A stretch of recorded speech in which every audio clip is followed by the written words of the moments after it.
Good evening, ladies and gentlemen, and welcome to the V&A. For those of you who don't know me, I'm Beth McKillop. I'm Director of Collections here. And it's a very special and a very genuine pleasure to welcome this evening's speaker, Professor Hongnam Kim. I think you all know that this is a lecture which we have tried extra hard to arrange, despite many setbacks, and it's a matter of great pleasure to welcome Dr. Kim here, Professor Kim here tonight, who has steadfastly determined to deliver this second Henry Cole lecture, despite many, many setbacks. I would like to say a personal word of what a great pleasure it is to welcome Hongnam Kim here. She is an extraordinarily talented museum person. Everything I have ever seen, which she has curated, has been of a stellar quality, and very often in visiting Korean museums I have noted something of exceptional excellence, asked my colleagues about its history, to be told, that was part of Professor Kim's work. And I think all of us who have worked with or viewed Hongnam Kim's achievements would recognize that special quality of intelligence and aesthetic discrimination which she brings to everything that she does, and we couldn't be happier to welcome her here this evening. I'd like to say a few words about her biography as a graduate of Seoul National University and the first Korean national to study art history to a doctoral level at Yale. She worked in the United States, both in the Smithsonian and at the Metropolitan Museum, and many of us will remember her outstanding 1993 exhibition at the Asia Society in New York on the arts of the 18th century in Korea. Professor Kim has been Professor of Chinese and Korean art history at South Korea's Ewha Women's University. In 1995, she became director of that university's museum. From 2003 to 2006, she was director of Korea's National Folk Museum, and from 2006 to 2008, she served as the director of the National Museum Korea, the first woman to hold the position. She was also the first director appointed from outside the museum's own rank, and she was also the first director to lead the museum in its impressive new and permanent home in Yongsan district of Seoul. She has been honoured by the French government, and she has, as a Chevalier of the Légion d'honneur, and she has contributed in many, many guises to the preservation of Korea's cultural heritage and to its cultural policies, and she has strengthened Koreans' cultural ties with many, many parts of the world. Professor Kim is currently Professor of Art History at Ewha Women's University. She is a member of Korea's National Treasure Committee and Cultural Heritage Administration, and she's a member of ICOM International Executive Council. It's a tremendous pleasure to welcome Professor Hongnam Kim to deliver today's lecture.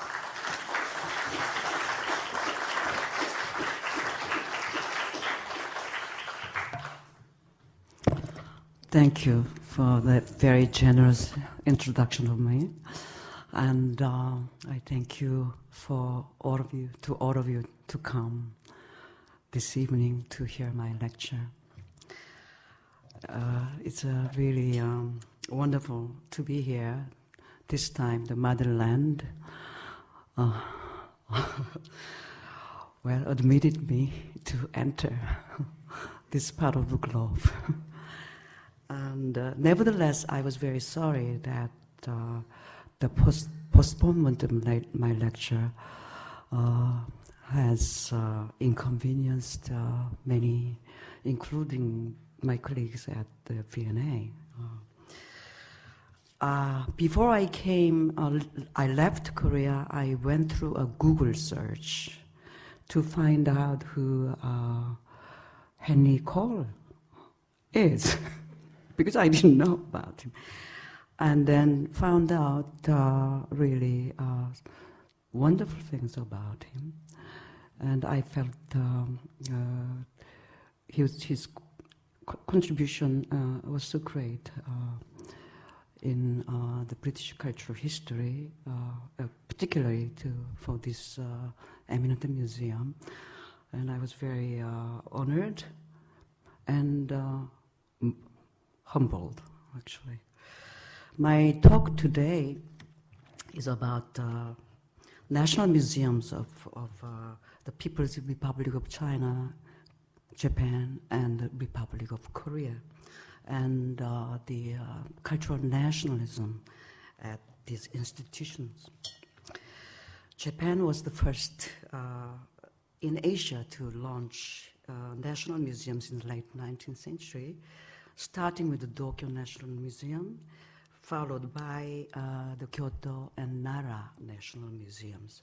The country now possesses about 4,000 museums. The Republic of Korea, hereafter called Korea, launched its Central Museum, National Museum in 1945, absorbing the Imperial Household Museum, which existed from 1908, and the Kyongju Museum. Korea now boasts about 1,000 museums. The first national museum, which the People's Republic of China, created, was the National History Museum in 1915, followed by the Palace Museum in 1925, and the Museum of Chinese Revolution in 1961. China has set out to have at least 1,000 museums within a few more years. The seats of its 33 provinces already have their own museums, often of impressive scale. The museum fever is spreading in Asia. Economic prosperity and political stability are the major driving force behind such increase of museums in Asia. These museums have followed the models of the West in their mission to preserve natural and man-made heritage, disseminate knowledge, and educate people, offering authentic experience through exhibitions and education programs.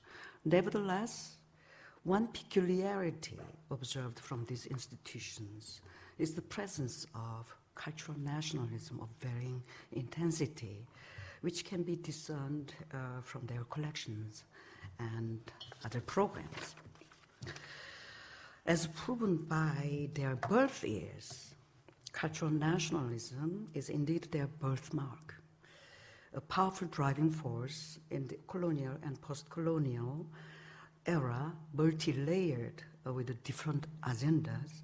It helped these museums join in nation building or nation rebuilding and in consolidating national identity.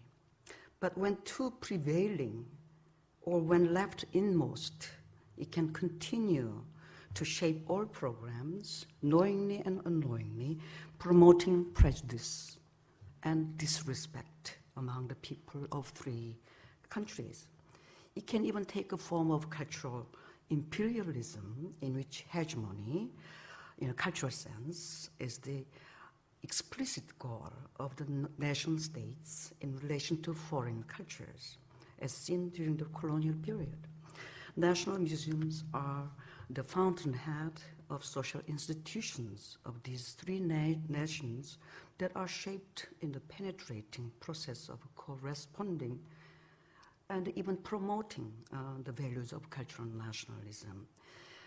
The outcome can be unhealthy and anti-educational, especially for children. It was this issue of cultural nationalism which was a major concern during my tenure as the director of Korea's National Museum.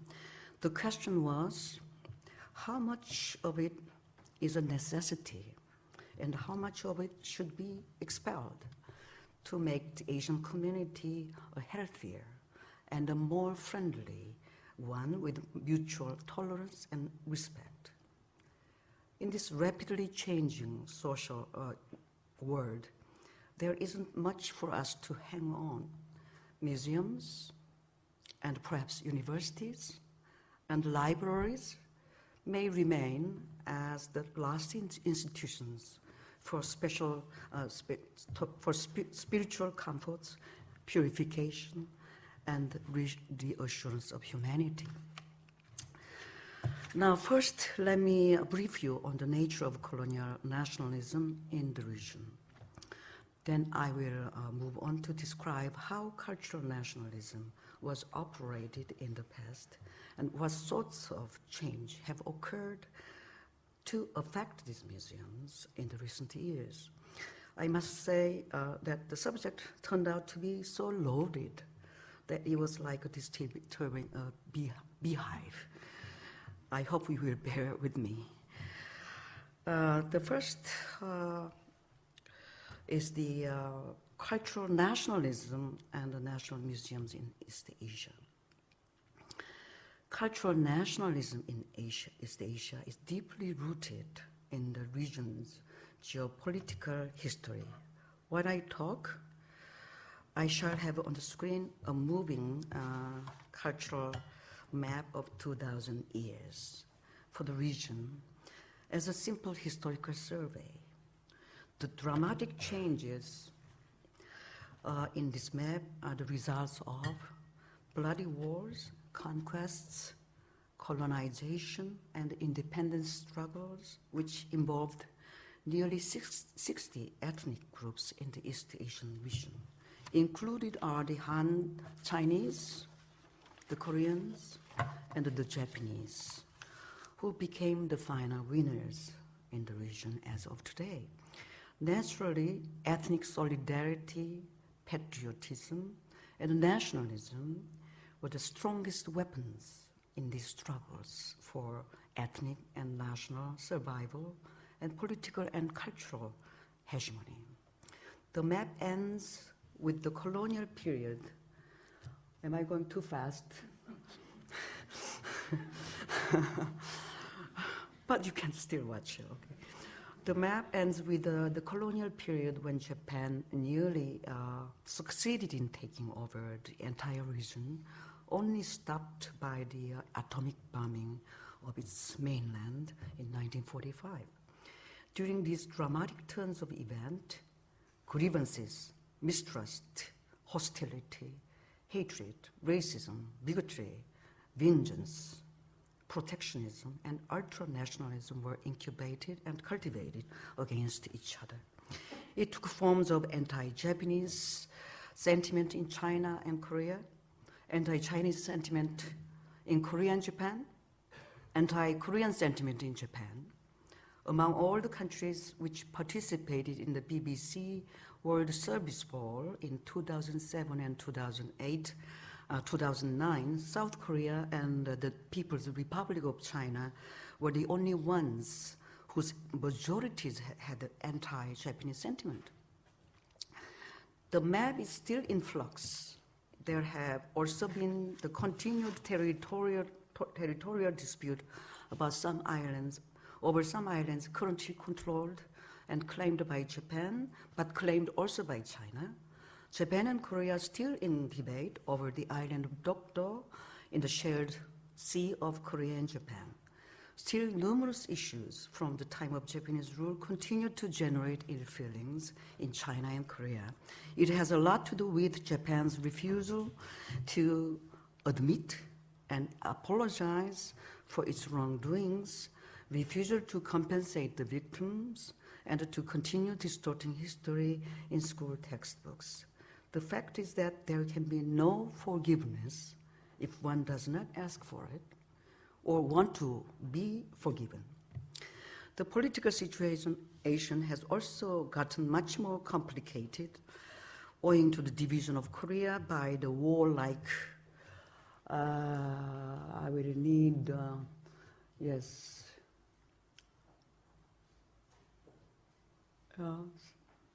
And we are almost near the end. You don't have to know the characters, you know. So, all right, next. Okay.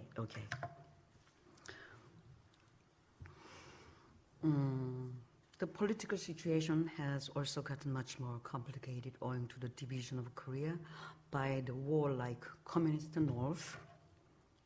Show you. Oh, this is not the one I wanted. Huh? One is got lost. Sorry.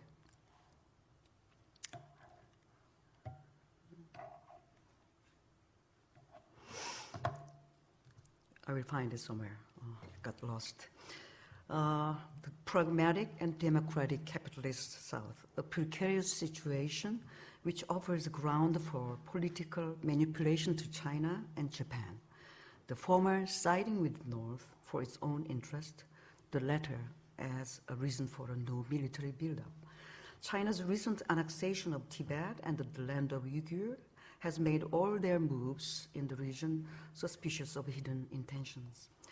Threatening is also the fact that China can exercise a vote in the Security Council at the UN. Japan has been nervous and defensive as China and Korea have posed serious challenges and threats by encroaching upon its share of world trade. With the memory of pre-modern era when China exerted its political dominance and cultural imperialism on them, Korea and Japan are cautiously watching China's recent rise as a world power. We do not really know how this map will become in the future. This time-old threesome affair resulted in an interesting phenomenon that much of the cultural nationalism has been internally oriented within the region. But now it became to have an added dimension as they are interwoven in the global competition in economy and culture. It's either to reclaim the mastership of Asian culture to the world, as in the case of China, where felt at the opening ceremony for the 2009 Summer Olympics in China, or to rebuke such claim in the case of Japan, holding to its own glory, past glory, or to prove its own significance and cultural identity in case of Korea, as revealed by the new National Museum building. All three are involved in globalization, but largely without forsaking cultural nationalism. This is in line with Henry Kissinger once wrote in his article, Price of Globalization, it's called. I quote, "For the first time in history, a genuine global economic system has come into being with proposed heretofore unimagined well-being. At the same time, paradoxically, the process of globalization tends a nationalism that threatens its fulfillment," unquote. Yes, it is true that the trend of globalization fired up cultural nationalism in a new way, however, more inclined towards fairer competition and contest than the earlier operation and aggression among three countries. Another thing is globalization has inspired regional solidarity and alliance to guard the region against the powerful outsider. There has not been the formation of Asian Union like the European Union. It may not be possible as long as two ideologies, namely communism and democracy, coexist in conflict in Asia. Now let us turn to the museums themselves. Given the time limit, I shall refrain myself from giving you too many details for each museum under discussion. First, National Museums of China. There was a time. Oh, there we are. I was looking for this. Yes. The warlike, communist Korea, North Korea. Oh, there, another one.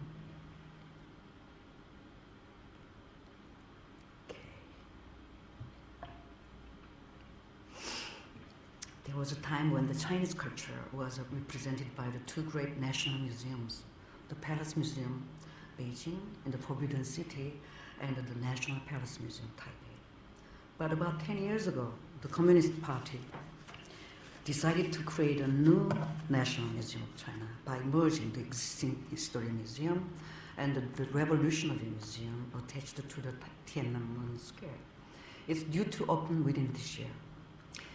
Let me show you. This is it.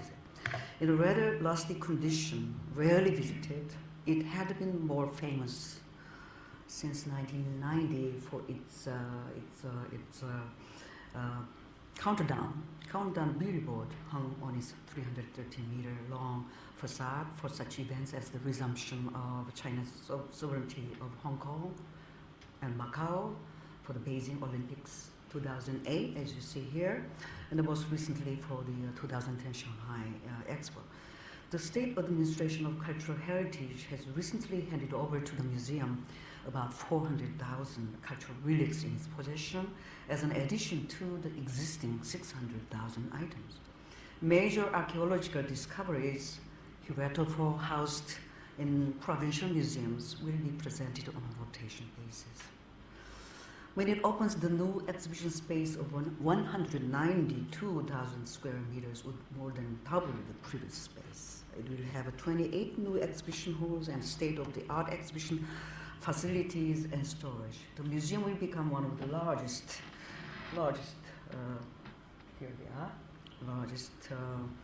in the world, and not to mention in Asia. The collection is to cover the Chinese culture from the Paleolithic period through the end of Qing Dynasty, as well as all memento for the achievements of Red Army leading to the founding of the People's Republic of China. Obviously, cultural nationalism will remain a strong undercurrent geared by the party state. The Palace Museum collection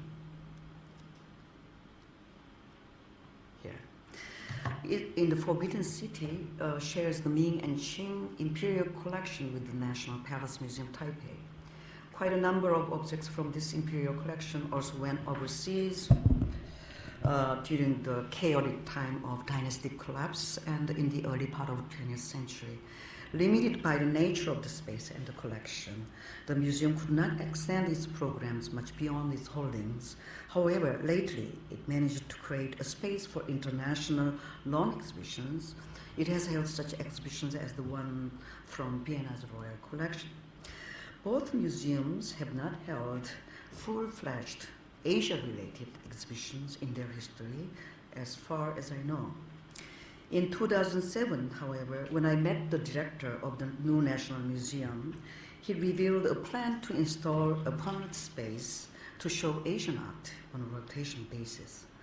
It would be interesting to see what will be the fundamental concept of exhibitions for this Asia gallery.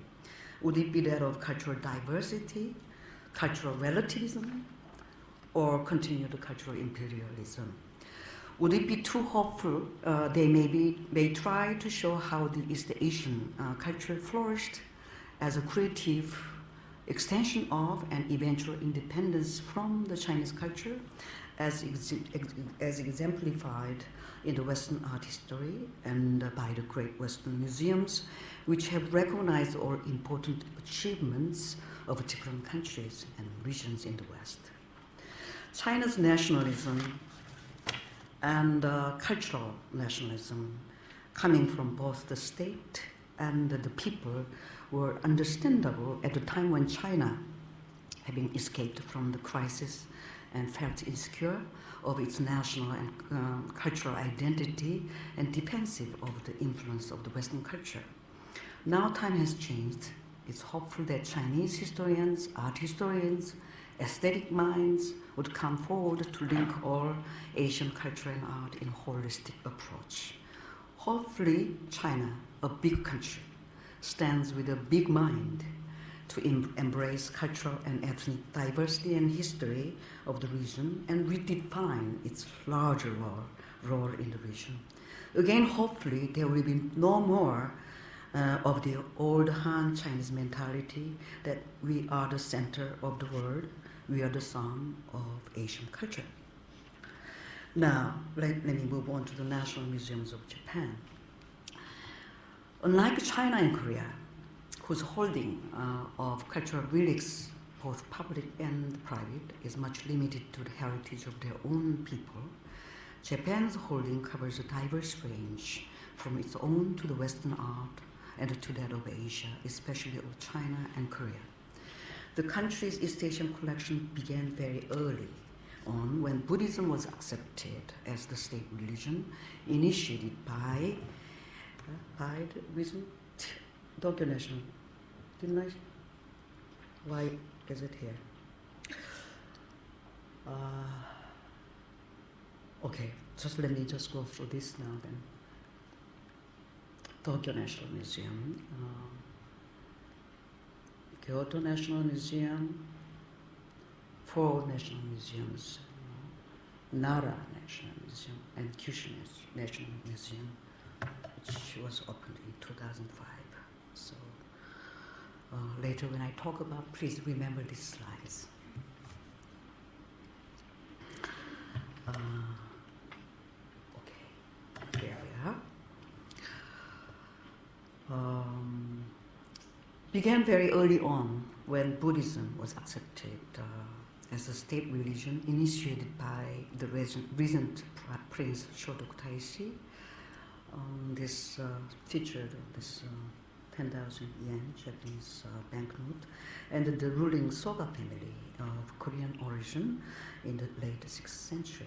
The building of Buddhist temples in their political center, Asuka, called for the import of Buddhist artists and temple builders from Korea, whose descendants were mobilized to build the world's oldest surviving wooden architecture, the Horyuji Temple, and responsible for the painted and sculpted images within.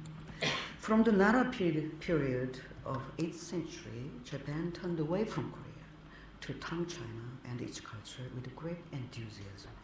A large number of Chinese cultural relics began to pour into Japan, as well testified the Shosoin Imperial Treasury in Nara. Another large-scale import of Korean craftsmen took place during the Japanese invasion of Korea during the reign of Toyotomi Hideyoshi in the last decade of the 16th century. During this war, these 2 wars actually, the peninsula was reduced to ashes, and all palaces and Buddhist temples were sacked before burning. The Japanese taste for Korean ceramics developed under the influence of Senno Rikyu, portrait of Toyotomi Hideyoshi, done in 1601, Senno Rikyu. The taste for Korean ceramics developed under the influence of Senno Rikyu, the famous tea master and connoisseur in the house of Hideyoshi. The daimyo of Kyushu was the last to join the war under the condition that their reward will be the Korean potters. A large number of potters were taken to Kyushu as captives. This resulted in the rise of Kyushu as the center of ceramics in Japan and in the world. Thus, this war has been popularly called in Japan and Korea as the Ceramic War. This imported continental culture became the foundation for the Japanese to invent its own unique culture. From the Heian period on, another significant inflow, this time from China, was in the field of, this is Kyushu in Japan, I'm a bit one step behind, in the field of painting. Masterpieces of Chinese ink painting of Southern Song, rejected by China's literati collectors, entered the treasury of Japanese monasteries in Kyoto. It resulted in a great flowering of Japanese ink painting with such masters as Shosetsu and Sessho of the 15th century. This list of Japan's importation of Chinese and Korean art can go on and on until the last large-scale inflow of Chinese and Korean art and crafts during the colonial period. Such respect and admiration for the Chinese and Korean culture seems to have begun to switch to that of disrespect during the reigning years of Toyotomi Hideyoshi, an expansionist himself with an ambition to conquer and plunder Korea and China. But the decisive turning point came with the Meiji restoration of the imperial power, during which time cultural imperialism began to prevail over Japan. As Asia's first industrialized country with modernized army, Japan struggled to attain equality with the Western powers, which otherwise would have colonized the country, they believed. A decision is to distinguish itself from the rest of backward, inferior Asia, called for Japan's policy of separation from Asia. In other words, Japan no longer wished to be a part of Asian civilization from this point. It is uncertain whether the contemporary Japan has completely abandoned such notion. A rich depository of Chinese and Korean cultural relics has been handed down to the present, mostly in pristine condition. It was possible thanks to the very special sense of care and preservation of all things in the Japanese people, and due to the absence of foreign invasion in Japanese history, except for the civil wars, which luckily left the temples and imperial palaces mostly intact. At times when Japan's economy is slow, the Chinese and Korean art objects from Japan surface in the international art market. Such richness of East Asian cultural relics would have been enough for Japan to possess a museum in match to the biggest institutions of the West to showcase Asian civilization and the culture. But it's not the case with the state-run national museums. But some private collections of Chinese and Korean art did go public, namely the Sumitomo collection, the Idemitsu collection for Chinese art, and the Ataka collection for Korean ceramics, which eventually entered the Osaka Museum of Oriental Ceramic Art. Although the Tokyo National Museum, now you've seen already Tokyo National Museum, shall I go back to the Tokyo National Museum? Or is it okay? Has maintained one separate building called the Toyokan, devoted for Asian art. It has been left, however, dusty, with little signs of curatorial activities for a long time, not to mention the depressing state of Korean art display on the third floor with few visitors. Kyoto and Nara National Museums would have Chinese art on rather small-scale displays, but Korean art is shown sporadically, mostly limited to the Buddhist context. I used to comment on this observation when I saw the director of the Tokyo National Museum. They would smile back at me in agreement and talk about the lack of acquisition fund and their future renovation plan for the Toyokan. They also expressed, interestingly, an honest concern over the possibility of repatriation dispute with China and Korea once on public display, an issue too large and delicate to be covered by today's talk. One possible positive note to end this part of talk on Japan is that there has been a significant change in the governance of national museums in Japan as a part of the government's administrative reform program. In 2001, 3 formerly independent national museums, Tokyo, Kyoto, and Nara National Museum, merged under the official name of the corporate entity called Independent Administrative Institution National Museum. It's long. In 2005, a 4th institution was added. That was the Kyushu National Museum. In 2007, this museum entity was again merged with the National Research Institute for Cultural Properties, consisted of the Tokyo and the Nara Research Institute. Finally, all brought under the independent Administrative Institution, National Institutes for Cultural Heritage.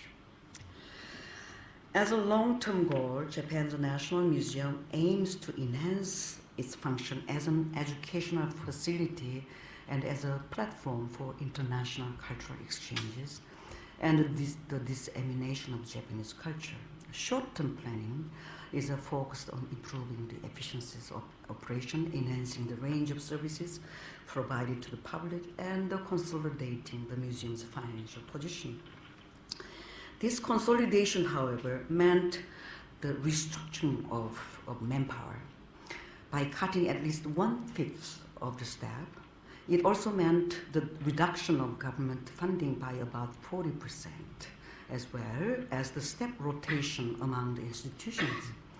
Still experimental at this stage, it has brought some hardship on the staff who had been so used to the old system. But eventually, they may enjoy probably and hopefully 40% of independence from the government.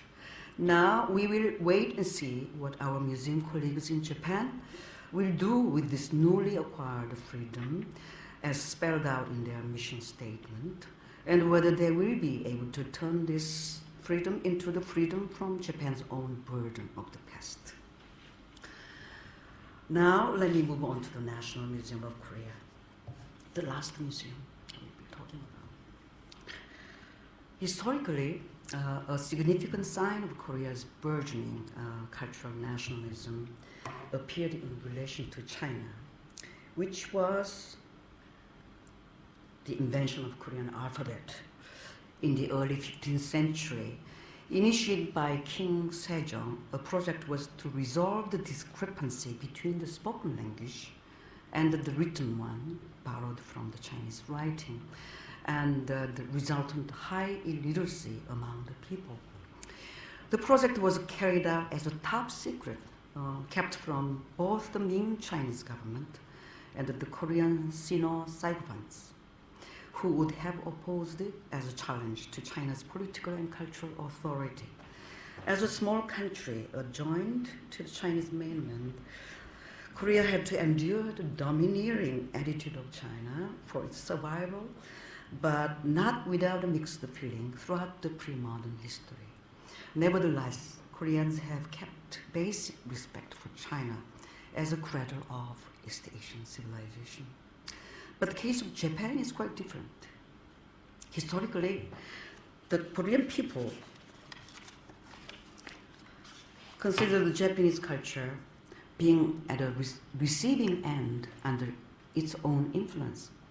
Thus, the two Japanese invasions in the last decades of 16th century came as a great shock to Korea and resulted in the initial anti-Japanese sentiment among the Korean people. However, it was Japan's colonial rule of 36 years from 1910 through 1945 that caused the full-fledged anti-Japanese movement. Recorded as the most atrocious in the colonial history, Japan set out to erase Korea's core identity, artificially replacing the local religion and language with its own. It was indeed hereafter for the worst practice of cultural imperialism. It was during these colonial years, Japan also developed prejudice towards Koreans, labeling them as the inferior people to be ruled.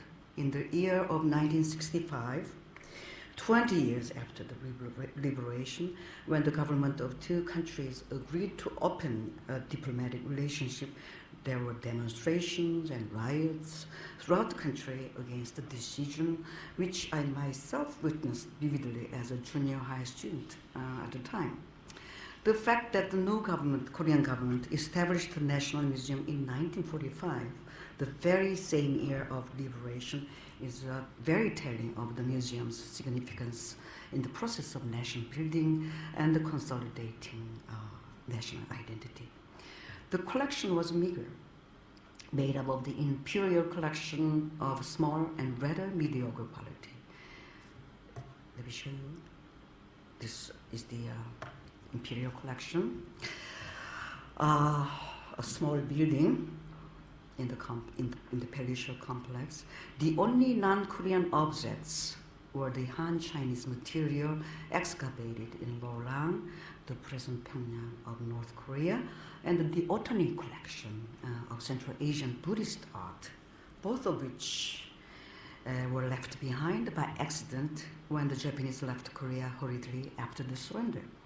The only hope for enhancing the collection was archaeological discoveries of ancient tombs, Buddhist monastic sites, and old ceramic kiln sites. This is the reason why the Department of Archaeology has been the most powerful at the National Museum of Korea. 6 out of 8 directors were archaeologists before me in its history. Nothing Japanese were allowed in the museum, which reflected the nearly hysterical anti-Japanese mood of the society at the time in all spheres. This anti-Japanese sentiment was a major source for cultural nationalism in the post-colonial era of Korea. However, after the Seoul 1988 Summer Olympics, things began to change. Hosting the event successfully, Korea earned international recognition and gained confidence and pride. There sprouted quiet wishes to be free from the heavy burden of the past, colonial past. All felt the 50th anniversary of the liberation in 1995 should be the time to do something about it, either to vent out the emotion or to overcome it. The government decided it had to be the demolishment of the Japanese government colonial building, the ultimate symbol of the Japanese rule and of Japanese imperialism. There was an intense public debate on the issue. The president and his cabinet and other demolition proponents argued that the building was a symbol of Japanese rule that had been built deliberately to deface the palace of Gyeongbokgung and to weaken the geometric portent of the city. Opponents countered that Korea, now a prosperous country, should no longer be troubled by such past symbolism, and that the reminders of the Japanese era were needed as historical lessons to future generations. Indeed, the building was the scene of numerous historical events, housing first the National Assembly and then the Capitol building and so on. Nevertheless, the demolition began on the Liberation Day, August 15, 1995. The world would have taken the action as a sort of hysteria and a sign of ultra-nationalism. But to most of the Korean people, it was a national sacrifice to the lost 36 years and to all victims of the time. By the late 1996, the building was gone, taking with it the early intensity of anti-Japanese emotion from the Korean people.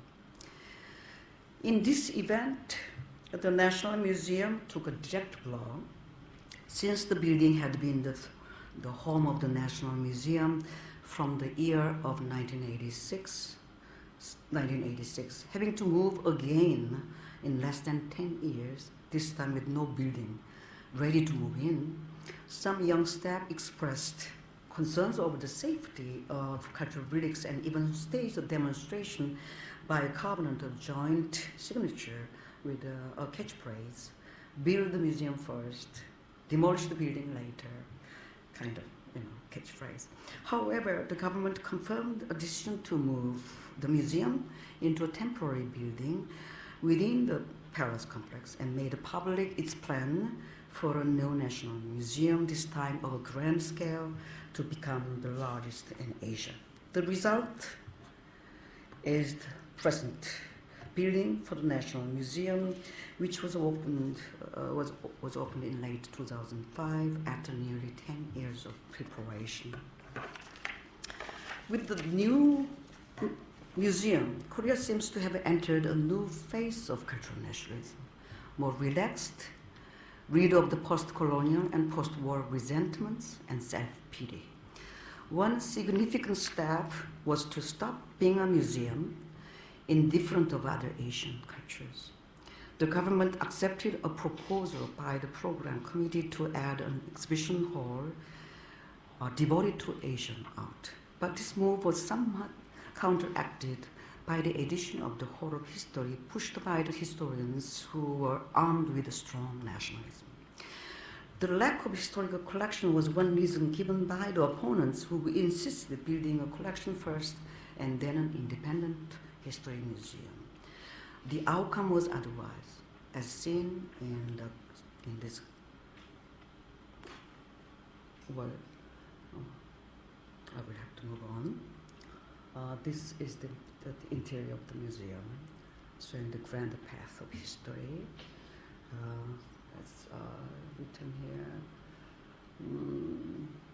Yes, total exhibition space of 20,090 square meters, divided on all 3 floors into northern and southern sections by the grand path of history. This is the grand path of history. Chart here.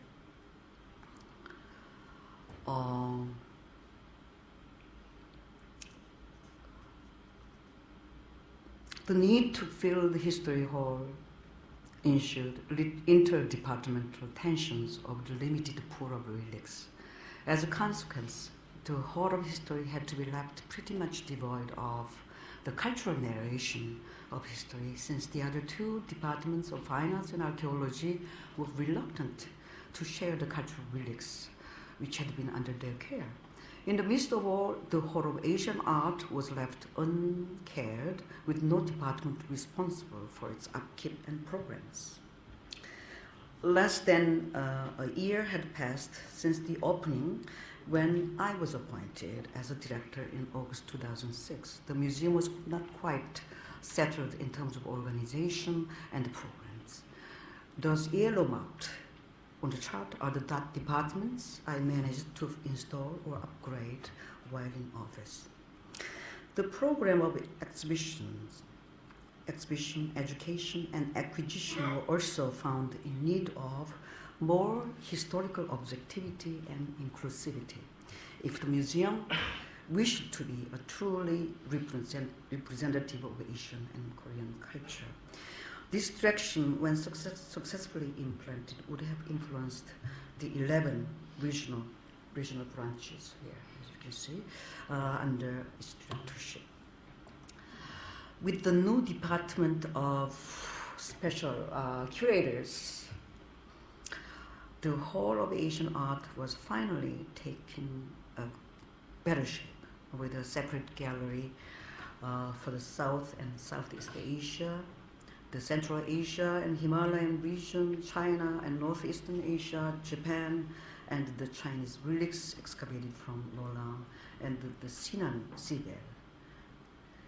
Of course, there have been some new arrangements in the last 2 years, and this may not be the same. Please notice how remarkable it is that the National Museum, after all, installed the Japanese gallery within. 2/3 of the acquisition fund were spent for the purchase of non-Korean objects covering China, Japan, India, and other Asia. I used to say to the staff who were worried over such unprecedented move, we'd better do it, since this will probably happen only while I'm in office. It turned out that my staff and I were both right. They were right to worry, since I had to stand in front of a hearing committee at the National Assembly, who furiously criticized on the acquisition of non-Korean objects, labeling the action anti-nationalistic. I was also right that there was not much of non-Korean acquisition since I left the museum. The fact that the museum is 100% funded by the government, it is often censored on its spending and on the number of visitors. But there have been some signs that the government may take a similar action as in Japan sooner or later, to make the government, to make the museum less dependent on the government for its need of approximately $100 million annual funding for the Central Museum in Seoul and its 11 regional branches. At any rate, acquisition alone was not enough to fill the galleries and energize the Asian program. It needed loans and exchanges of exhibitions from outside of Korea. This awareness helped initiating the organization of Asian also. Yes, this is the acquisition, shows the acquisition of Asian art, especially in the Indian art field. Now, museum, it's called the Asian National Museum Association. It was delightful to receive the welcoming response from the directors of national museums in China and Japan. The photo shows the first meeting of 3 directors to plan the organization. The second year meeting was held at the Tokyo National Museum. Consequently, the Chinese Art Gallery, this is the man, Mr. Lu, the new director of the new National Museum in China, a very powerful man, I should say. He belongs to the Communist Party.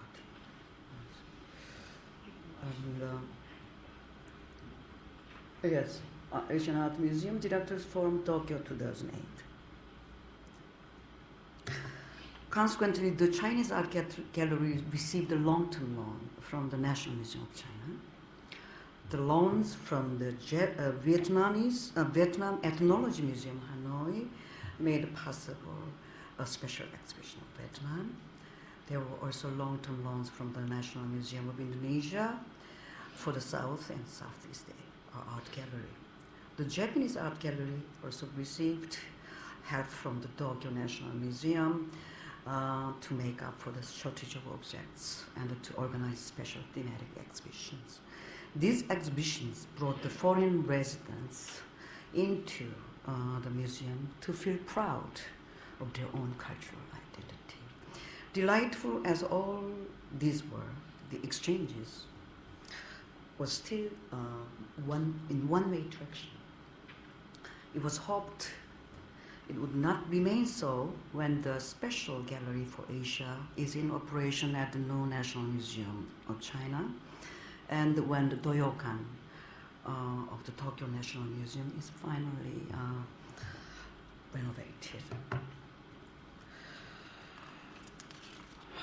Let me, as a way to conclude, I have only 5 minutes, a way to conclude my talk, let me read you a part of the welcoming remark I gave at the inauguration of the Asian National Museum Association in the morning of October 25, 2007.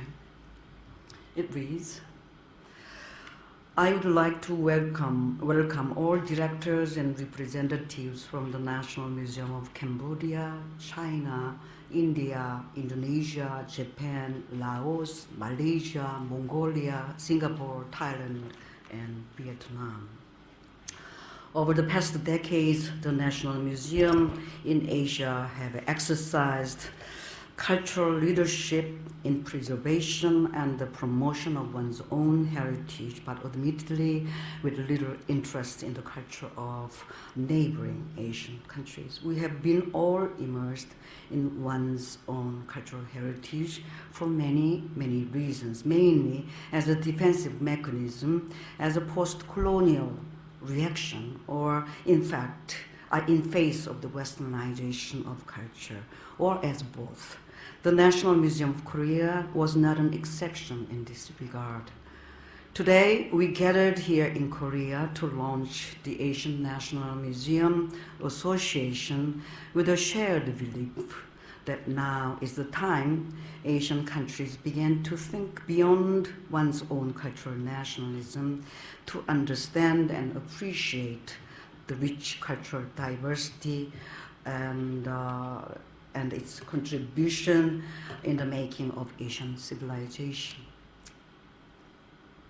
The end of the quote. Well, 3 years have passed since this welcoming remark I gave, and it's amazing that I am here to talk about the same issue as passionately as ever. I must regret that given the time constraint, I could not touch on the National Palace Museum Taipei and the National Museum of North Korea, as well as many other related issues. I shall end my talk here, and I thank you so much for being with me tonight. Thank you.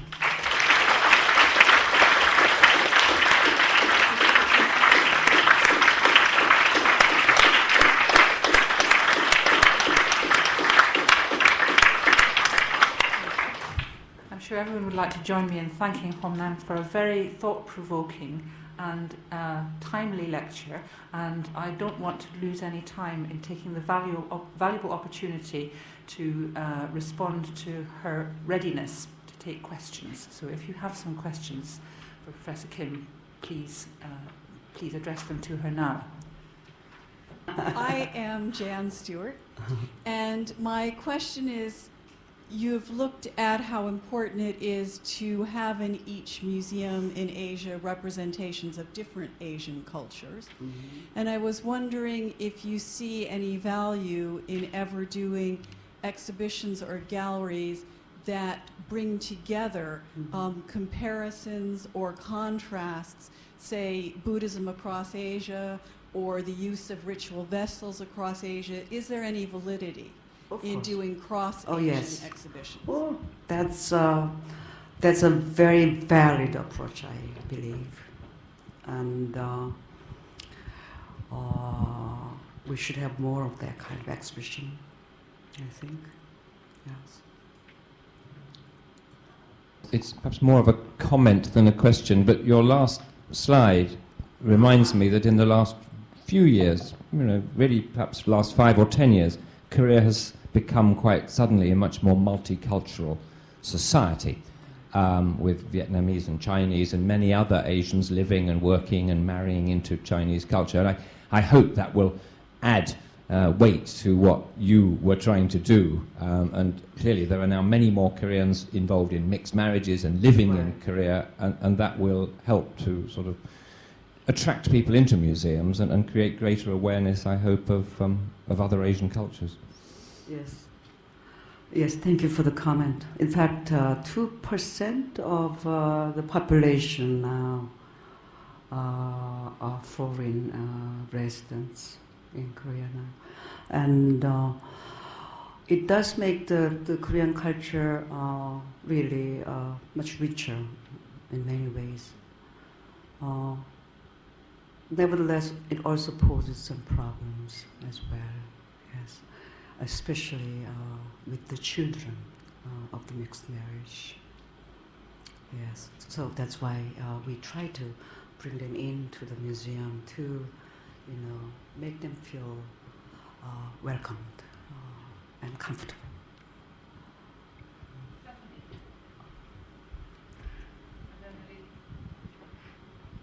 I want to ask, what is your view of changing the national museums of Korea into independent administrative organizations, just like following Japanese cases? Well, as I mentioned, our colleagues at the Japanese National Museums have gone through a very rough time, during this transitional period. But as I said, it's going to be positive in terms of its impact on a long-term run. Yes, and the museum people are always worried and about the changes, right? Any change they don't like, in fact. They don't like the changes. But once changed, they have to just accept it and go along with it, right? And to make the best out of it. And really the best of that change is the freedom from the state. Not completely, but freedom to manage the staffing, for example, which is very important. You mentioned the private collections which had contributed to bringing in a good amount of content. What is your opinion in terms of, like in Korea, there's a lot of corporates who have collected contemporary as well as ancient works, and can they not bring that into the museums, or is there still a risk or a tug of war between the private and the public sector? No, there are no wars between the private and public sectors. It's an interesting question, actually.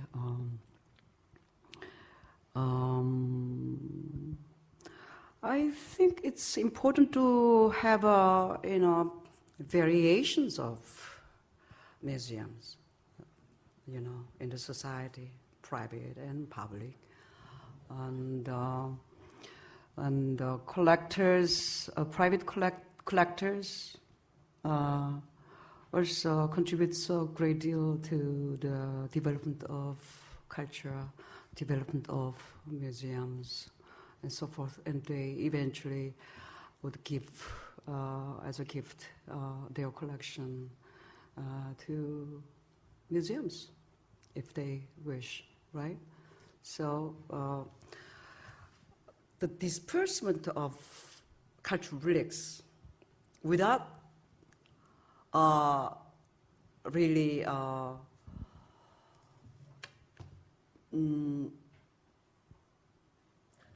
letting us know where they are would be a disaster, really. So it would be much better to be able to identify collections and which relics these collections have. That's also very important for the scholarship in the field, right? Yeah. If I may just add a follow-up question, should there be like a policy to encourage private collections not to be dispersed and given a proposal into the public space?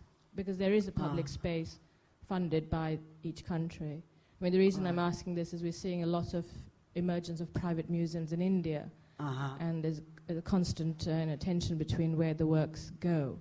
Oh, I see.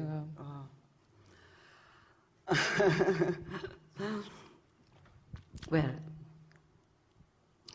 as I said, it would be sad to see the disbursement of a private collection, really. If that collection is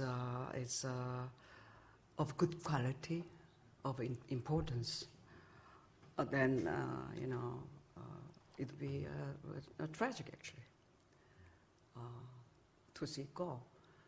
However, I believe there should be certain efforts from the side of public museums to be able to, secure those collections as much as they can. Yeah?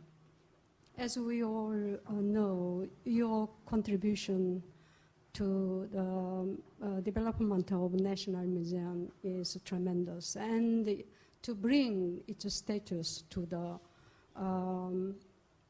world cultural level.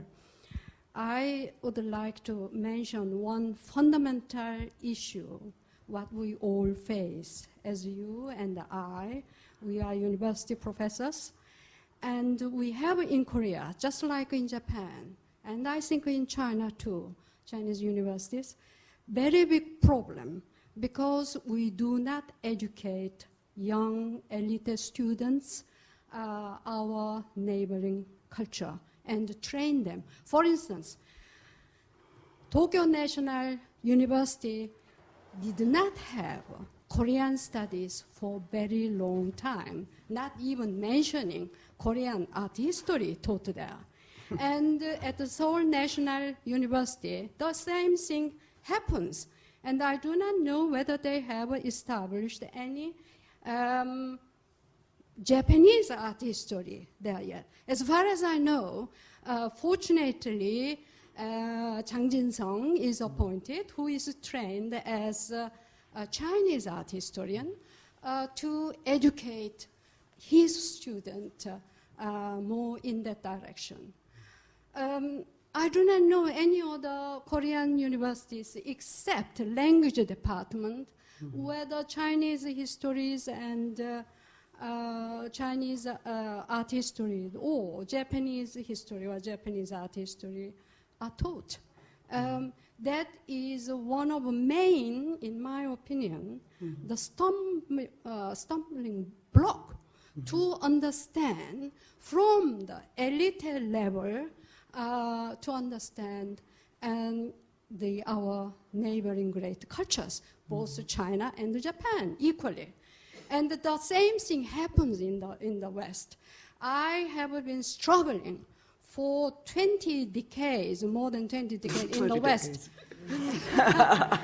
You've lived very long. Yes, 2 decades, more than 2 decades. I had to struggle to fight with my colleagues or with the cultural institutions to include Korea in any event. As you know, last year, even though I have taught 2 years at Yale, the Chinese art historian who organized a so-called East Asian art history, they didn't include Korea, single paper last year. So this is the situation we are facing. So I think we have to come to the very basic level of teaching. In one hand, through museum exhibitions to open the eyes of the visitors, and as you did excellently, and I think the people's reaction as visitors and reactions are quite enormous to see for the first time Vietnam art, Indonesian art in the National Museum, and so forth. But we have to tackle this problem. I think it is still very initial phase. It may develop rather rapidly. However, we have to bear in mind we should teach young elites as well. Thank you for the comment. Thank you.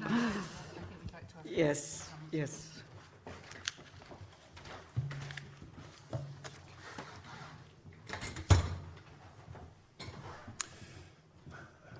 I'm David Anderson, Director of Learning and Interpretation at the V&A, and I have the pleasure and the privilege of thanking Dr. Kim for a breathtakingly radical and challenging talk.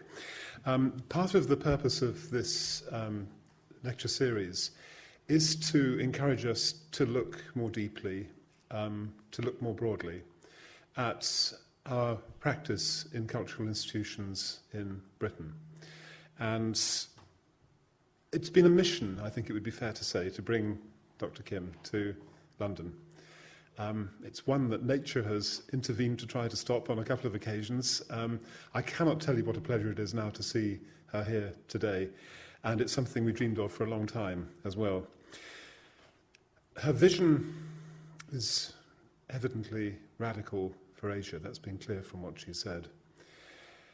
But it's also radical for Britain as well. Today happens to be, just by chance, the 5th anniversary of the London bomb. And I think it would not be an exaggeration to say that it has actually had some impact and some led to some pressures, really, almost, in thinking in museums in Britain in relation to their work around cultural diversity, cultural inclusion, and the continued debate about the nature of Britishness as well.